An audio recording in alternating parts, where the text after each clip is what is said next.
Baze yabuze nonanira ikide arimo arakora ishoboka byose kugira ngo yishyure abantu bakinnyi. Ari umukinnyi umwe umukinnyi yari aryamyeho namenye muri no weekend yuko ngo byanze rwose ngo abantu babyitambitsemo biranga. Bitwa Cesar Manzuki. Top scorer wa Uganda Premier League. Yakinaga muri Vipers. Muri Vipers. Ya Central Africa.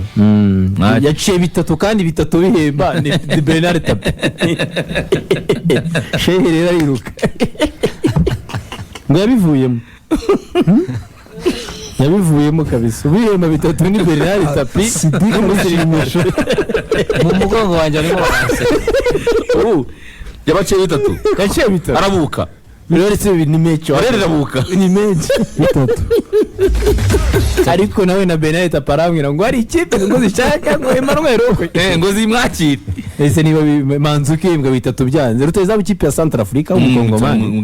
Mwataka mwiza cyane top scorer wa Uganda Premier League. Rayon Sport rero ishaka ngo gukwitira ku isoko ry'i Burundi bifashijwemo n'abatoza bayo. Ari aho ntabwo ari bitatu.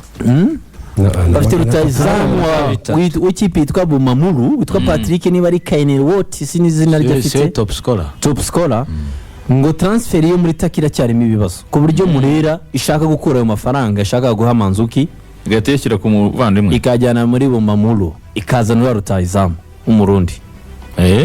Hara hakurya bavana vara hakurya hano mu Rwanda bigukuse naba bitatu aho ngaho Fazari. Bariya naba make naguriyo ara ni make ariko Picho na Bedino batekereze Bernard Tapie arimo guseka cyane yasetse.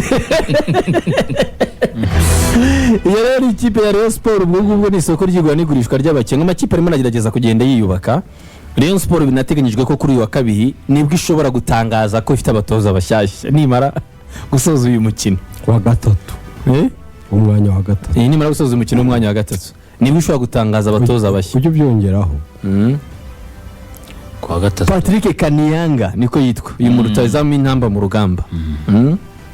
Akaba rero ngatagiye muri Taki agomba gusinyira Murera. Ubwo nuko nguko rero bihagaze kuri ano